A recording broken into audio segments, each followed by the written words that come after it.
جی मेरा वाले नाम मेरा नाम एहसान राना है और आज मेरे साथ हैं राना फयाज अहमद साहब। राना, मैं थोड़ा सा इंट्रोडक्शन आपको दे दूं। Rana Fayaz Ahmad is a very renowned and successful businessman from Faisalabad, और वो वाइस प्रेसिडेंट भी हैं फैसलाबाद चैम्बर ऑफ कॉमर्स के। तो उन्होंने बड़ा कीमती टाइम निकाला। तो राना फयाज साहब, अस्सलाम वालेकुम, और आपका टाइम का बहुत बहुत शुक्रिया। जी वालेकुम सलाम, आपको भी बहुत शुक्रिया, आपने मुझे ऑनलाइन दिया है। नहीं नहीं जी, ये thank you very much. Rana Fayyaz साहब, टाइम कम है हमारे पास, तो I get into the questions directly. आप chamber of commerce, Faisalabad chamber of commerce के मेंबर भी हैं, लोगों से मिलते जुलते रहते हैं। तो आजकल 4-6 महीने से जो पाकिस्तान में इकोनॉमिक अनसर्टनिटी है, सोशल अनसर्टनिटी है, इकोनॉमिकल अनसर्टनिटी है, इतना कुछ अनसर्टन है, बहुत कुछ रोज़ बरोज़ हो रहा है। तरह तरह की पाबंदियां हैं, लोगों पे इजहार राय पे पाबंदियां हैं। तो जनरल सेंटीमेंट क्या है इस टाइम बिजनेस कम्युनिटी का? एहसान साहब, इस वक्त जो बिजनेस कम्युनिटी है ना, वो बिल्कुल उनकी समझ में नहीं आ रहा है ये मुल्क किधर जा रहा है, या वो उनकी बिजनेस किधर जा रही है। वो बिल्कुल अपसेट बैठे हैं। वो उनको फ्यूचर के मतलब वो अनसर्टन है।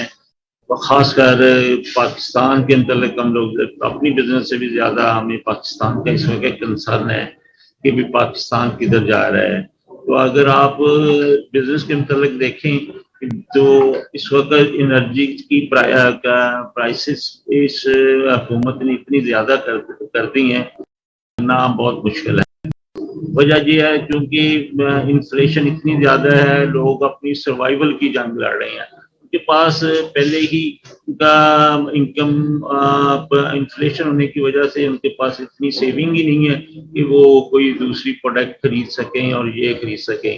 हालात जो है ना, वो बहुत ही अनसर्टन है।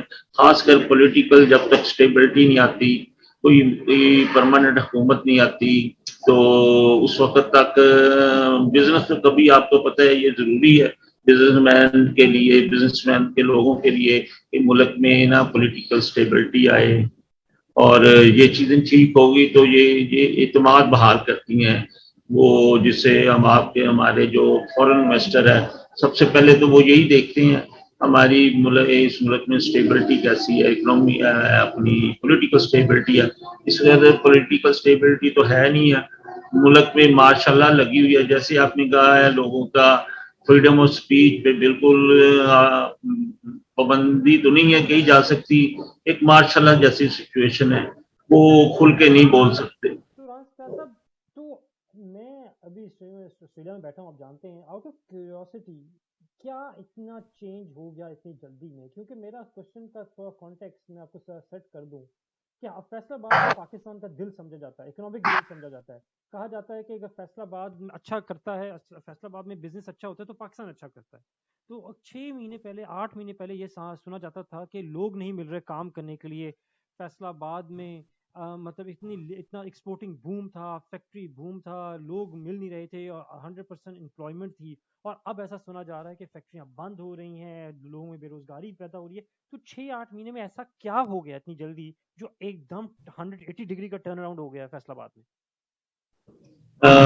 ये बात आपने सही किया। आज इम्पोर्ट बेस है, जिस जब जो डॉलर ऊपर जाता है तो आपको पता है इम्पोर्ट सारी महंगी हो जाती हैं। इवन जो चीजें हम एक्सपोर्ट भी करते हैं ना, उसमें भी हम 60% चीजें हैं ना वो बाहर से इम्पोर्ट करके फिर री एक्सपोर्ट करते हैं। जब आपको पता है इतनी ज्यादा इम्पोर्ट ऊपर चले गई कि डॉलर की वजह से महंगी हो गई और लोग अच्छी महंगी हो गई, मशीनरी उनके डाइज एंड केमिकल महंगे हो गए। और दूसरा ये हमारे जो भी बिजली के प्लांट लगे हुए हैं प्रोडक्शन के लिए, वो उनका फ्यूल जो है वो सारा इम्पोर्टेड पे है।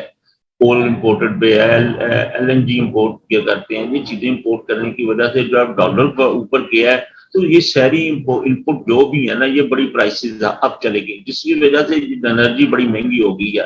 अब कोई ऐसी चीज टेक्सटाइल या कोई भी मशीनरी ऐसी तो नहीं है तो ये आप कह सकते हैं भी ये एनर्जी के बगैर चलें। अब तो इस वक्त ऐसे लग रहा है फैसलाबाद में, अब आपको मजदूर बेचारा इतना परेशान अनएम्प्लॉयड है तकरीबन 12 लाख मजदूर है जो मुख्तलिफ इंडस्ट्री और टेक्सटाइल में ये काम करते हैं। अब उनमें से 50% तो अनएम्प्लॉयड हो चुके हैं।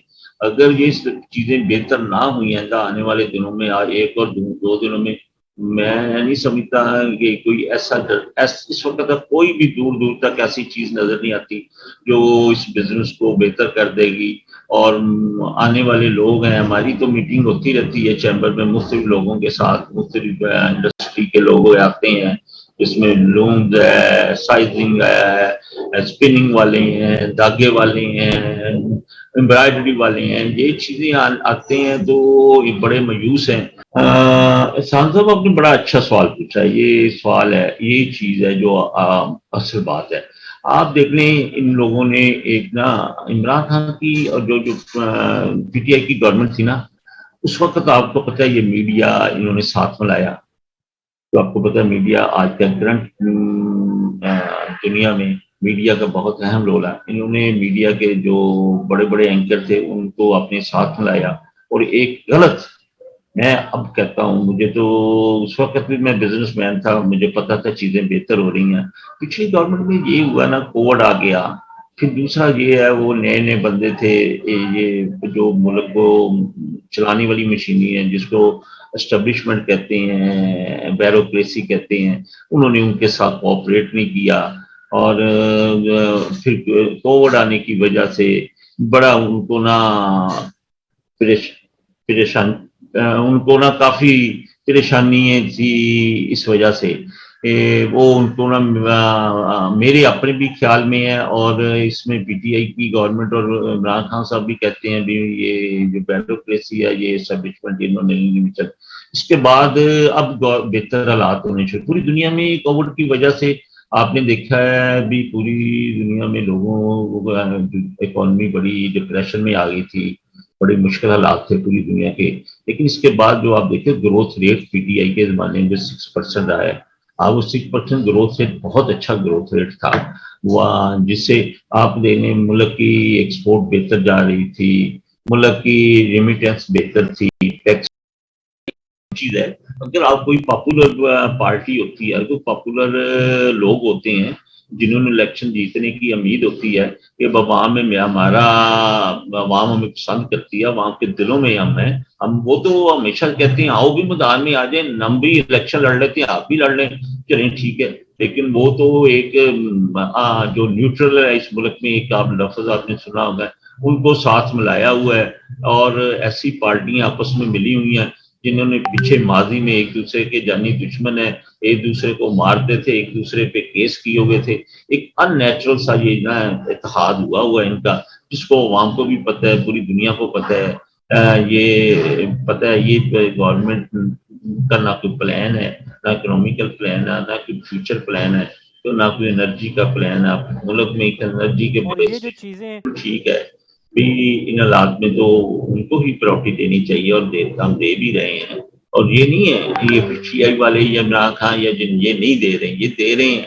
असल बात ये है, ये इस वक्त पाकिस्तान में जो जंग है ना, वो एक ना आजाद फॉरेन पॉलिसी की जंग है, ताकि ऐसी ऐसी पाकिस्तान में आइंदा आने वाले दिनों में ऐसी हुकूमत हो जो अपनी इंडिपेंडेंट फैसले करे, जिसपे कोई फॉरेन प्रेशर ना हो, कोई इंटरनल प्रेशर ना हो, ये जो एस्टेब्लिशमेंट का प्रेशर ना हो, वो एक अवाम की मंगों के मुताबिक फैसला करे। अब हालात ये है, ये इलेक्शन इलेक्शन तो इन्होंने अनाउंस किया है, ठीक है ना जी। अब ये जो आप कह रहे हैं जी फ्लड की जो एक अनाउंसमेंट तो पहले आ गई थी, 3-4 माह पहले भी बहुत शदीद बारिशें होनी है, बहुत फ्लड आना है। ये अगर ये इनकी नाहली है, ये इनकी मतलब आप कह लें ये इन्होंने काम नहीं किया, इन्होंने प्लानिंग नहीं की, कुछ नहीं किया, ये सोए रहे। अब फ्लड ऊपर आ गया, इलेक्शन भी इन्होंने अनाउंस किए। अब वो क्या करे, वो इलेक्शन में अब ना जाए तो वो इनको ये जीत जाए। ये एक बहुत जरूरी है पीटीआई के लिए, ये सर्वाइवल, ये एक जंग है, ये आजादी की जंग है, ये हमारा फ्यूचर है बच्चों का, ये पाकिस्तान का फ्यूचर है, ये हमारे माँ बाप का, बच्चों का, पूरी कौम का फ्यूचर। मैं अगर पर्सनली मेरा ये this is my point of view, मैं किसी के लिए بالکل सही है और हम वही बात तो है कि जो अनाउंसमेंट जो पीडीएम ने गवर्नमेंट जो इलेक्शन की हो रही है, इलेक्शन तो हकीकत है और पीडीएम के जो कैंडिडेट्स हैं वो तो ग्राउंड में इलेक्शन कर रहे हैं। अब वो इमरान खान कैंडिडेट है तो उसने भी तो मुकाबला करना है। तो आपकी बात बिल्कुल सही है, तो उसने जल्द से तो करना है, मुकाबला तो करना है। तो राना फैज साहब, अभी बहुत से टॉपिक है हमारी गुफ्तगू करने के लिए। आपने न्यूट्रल का लफ्ज़ इस्तेमाल किया, पूरी एपिसोड फॉरेन पॉलिसी जो है, पॉलिसी के बारे में, फ्लड्स हैं, इलेक्शन है, आजकल जो इमरान खान को टेक्निकल नॉकआउट करने की कोशिश की जा रही है, उसके ऊपर बात करेंगे। लेकिन आज के लिए, इस वीलॉग के लिए आपका शुक्रिया अदा करते हैं, क्योंकि आज का इस वीलॉग का वक्त ख़त्म हुआ। तो हम ये बाकी जो हैं सारे जो टॉपिक हैं उसको भी हम अगले वीलॉग्स के लिए छोड़ते हैं। आपका बहुत बहुत शुक्रिया और इंशाल्लाह दोबारा मुलाकात करते हैं आपके नेक्स्ट वीलॉग।